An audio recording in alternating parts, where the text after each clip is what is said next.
इस वक्त आप इस्लामाबाद बराह रास्त लिए चलेंगे। पाकिस्तान तहरीक इंसाफ के सरबराह इमरान खान तकरीब से खिताब कर रहे हैं।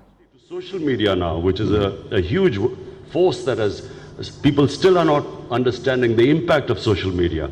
So the level of awareness is such that I do not think that we will ever have military takeover in Pakistan in our history again. But what has happened is that we are now moving mentally towards a more democratic system. People are aware of their rights, the media just doesn't spare anyone. And if the mainstream media misses anyone, the social media does not miss them. Yeah, true enough. Going back to cricket just for, sorry, this microphone I think is that better? Going back to cricket for a moment, and I mentioned a few great all-rounders. Let's just talk about batsmen. In your experience, who was the best batsman you played against? Well, the easiest question to answer. His name was Viv Richards. He was by far, he was a genius. Yeah. There were some great batsmen during my time, but no one came close to Viv Richards because he had these exceptional God-gifted qualities. He had the greatest talent. And he never wore a helmet. He had this, his reflexes. He had the best reflexes of any batsman I'd bowled to. He was courageous, brave, all these qualities in one player. I think if he had played any sport, he would have excelled. He had all the, he had the courage, he had the temperament, he loved the big matches. He would lose interest when there was no challenge. So another quality, he took on challenges, and no one came close to him. And the best bowler? The best fast bowler apart from you? The best fast bowler, I thought, he only, for 5 years, he bowled at his fastest, was Michael Holding. Yeah. Looked beautiful when he bowled, really fantastic. Spin bowler? Spin bowler in my time, I thought he was not very successful, but I thought he was the most talented spin bowler was Abdul Qadir. Yeah. Now, problem was that if Abdul Qadir played today, I have no doubt that he would have got as many wickets as Shane Warne. Yeah. But the system, the umpiring was such, you didn't have this DRS system now. They never gave wickets to him on the front foot, like Shane Warne used to get wickets on the front foot. Abdul Qadir never got those wickets. So I reckon if he was playing now, he would be as good, if not better than Shane Warne. Viv Richards and Rana Tunga of Sri Lanka, I remember I was sitting with them once on television. Both of them rated him higher even than Shane Warne. Really? Wow. And the best current players? I'm not, that current right now because, as you know, I'm in a different ball game. My concentration is on the Panama pitch. Well,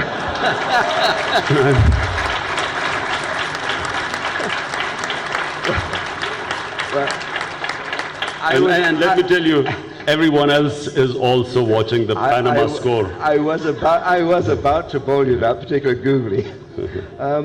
What do you think should happen over the Panama Papers, Panama Gate, the Nawaz thing? That's an easy question. Now that's even easier than saying who was the best batsman, I thought. Panama, what should happen is that what should happen first time in our history is that a powerful person in Pakistan should be convicted of corruption and money laundering. That should happen. It's never happened. Unfortunately, in the past, our judicial system has always sided with the powerful people. And this is the first time, I don't want to say because they're about to announce their verdict, hopefully this week, coming week. But I think, it is a defining moment in the history of Pakistan. It's a defining moment because this verdict will change the way the ruling elite governs in Pakistan. But presumably, the ruling elite may say that this is really the power of the demonstration, the power of the street. I mean, you famously organized demonstrations outside Parliament. So in a way, aren't you sort of going outside the institutions? Look, in a democratic society, when you do not get justice, it is the right of a citizen to have a peaceful demonstration. We have always had peaceful demonstrations. There are 2 times we have taken to the streets. First time was when we demanded in the 2013 election that just open 4 constituencies out of 413 constituencies which were controversial or where people thought the election had been rigged. We just said open 4 sample constituencies just so that we find out what happened in the election and that it is not repeated again in the next election. That's all. So we were not allowed to open those 4 constituencies. We took to the streets. And bear in mind, 22 political parties said the election was rigged. Not just us. In fact, the entire political spectrum said the election was rigged. So all we wanted was an investigation, and when it didn't happen, it took us a year, tried everything, then we took to the streets. Second time was Panama. We went to the National Assembly. The entire opposition in the National Assembly wanted an investigation into Panama. When we realized that the ruling party was not going to allow that investigation, then my party took to the streets wanting to open an investigation into it.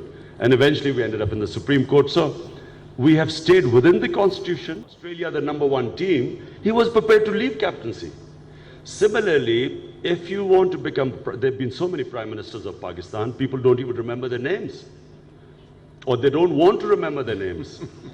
But if you want to be a prime minister, it must be for a reason. So I would want to be a prime minister for 2 reasons. One, that Pakistan has strong institutions. So an institution, like our Accountability Bureau, it must become an institution which goes according to the law. Similarly, the police, the health system, the education system, and cricket, for instance, they all must become institutions. So have strong institutions in Pakistan. And number two,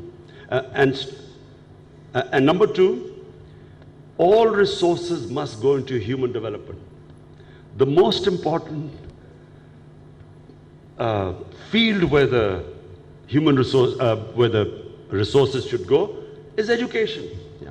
Because no society, no matter how talented, without education, they can never progress, they can never achieve their potential. So my 2, one is strong institutions. Number 2, strong institutions. Why?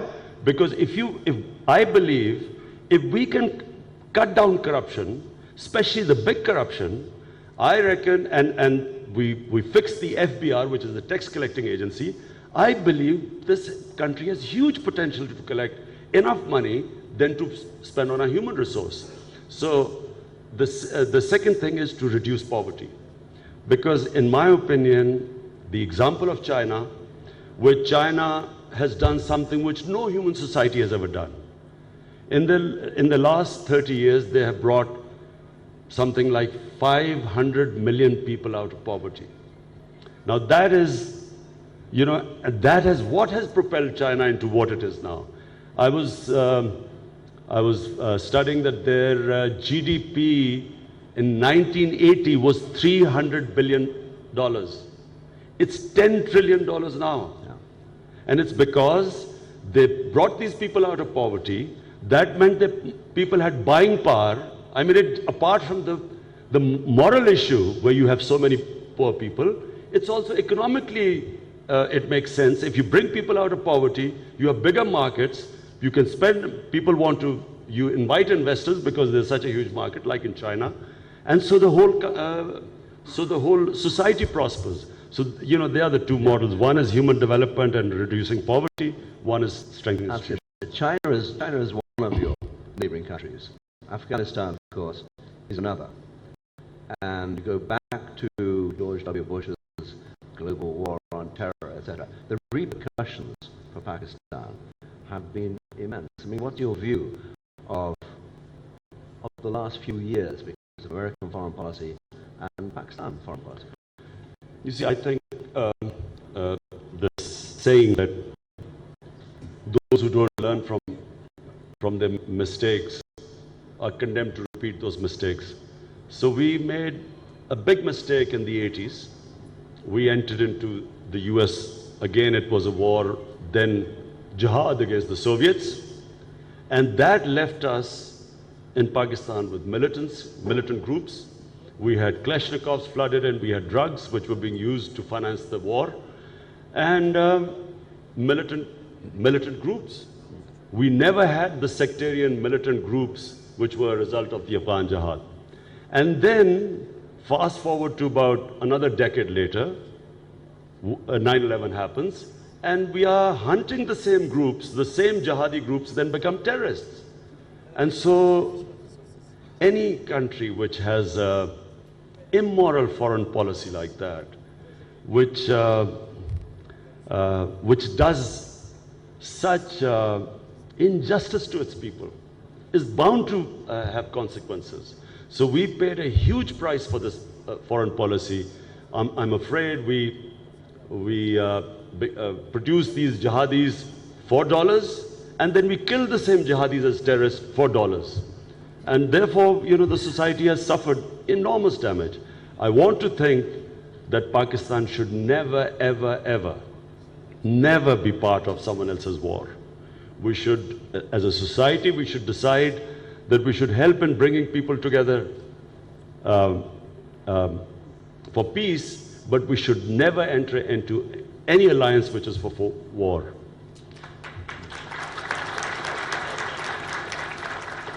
I mean, I listened to that applause here, and I assume that message has been heard, but do you think it has been heard at the political level, at the government level?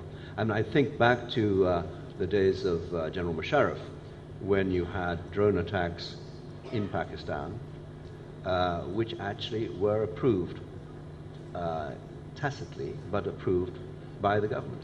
Well, one of the most immoral policies of the government, lying to its own people, that they would actually condemn drone attacks. Yeah.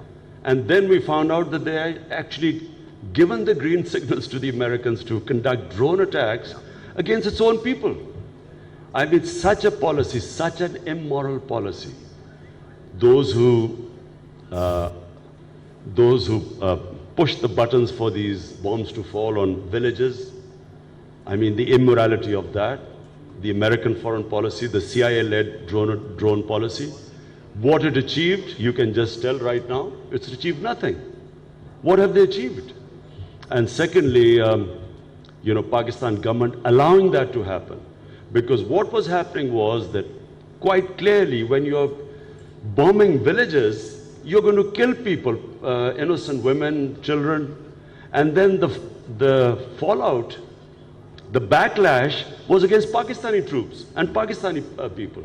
So it was, as I said, one of the most immoral foreign policies allowed by our government to allow drone attacks on your own citizens. So are you encouraged or discouraged by the presidency or the election of Donald J. Trump?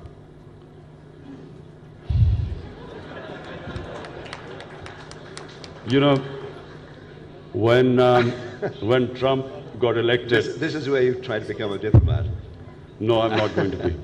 When Trump got elected, and then I saw his team, the team he was selecting. So I thought to myself, he's not as bad as I thought he was. He's much worse.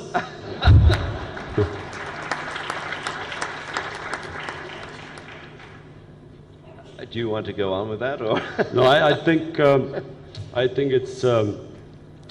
I feel sad that one of the democracies which, as students of politics, when we were growing up, we would look at the American democracy, the writings of the American founding fathers, and some of them were incredible human beings. I mean, they were great people, great minds that formed the American Constitution.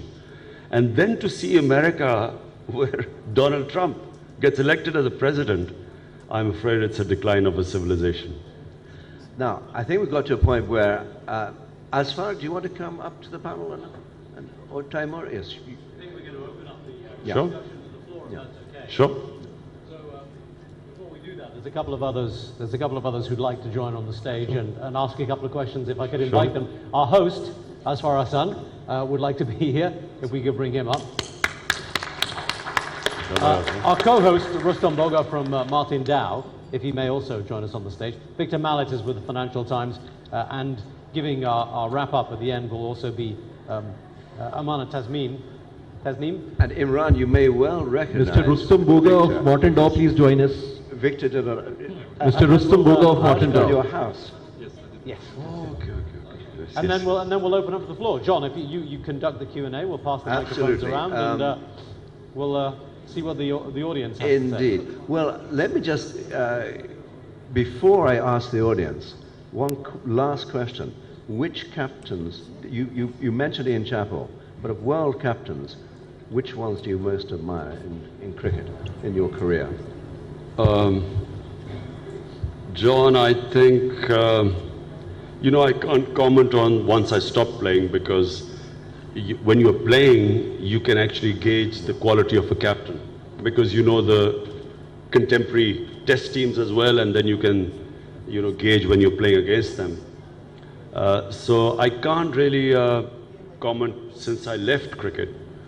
But when I was playing, by far, Ian Chappell was the best captain, and I give you the reasons why, because... Better than Benno, better than... But I didn't see Benno Border. play. So I'm not talking about people before or after. But one thing I will say, which was difficult for a batsman, I always thought that a batting captain was... I never saw a good batting captain. Why? Because I think that the whole, apart from inspiring your team and leading by example, the thing about captaincy is to handle the bowlers. And I never thought there were hardly any batting captains who understood bowlers. So when I was a young player playing for county teams and playing for Pakistan, I never thought that the batting captains understood how to use bowlers. And the whole thing about captaincy is how you use your bowlers. When to change the bowler, when not to change him, what bowler to bring at what stage. And I thought in county cricket, the players, the captains who were good captains, were always all-rounders. Because all-rounder can look at the game from a batsman point of view and also from a bowler's point of view. Now, questions from the audience. I'm sure there are many, so please, there's a gentleman here in the second row, and a microphone will be coming instantly. And then we'll go there, but start here first. Just in the second row over here. And please brief questions, not a speech. And a question rather than a speech, please. Right. My question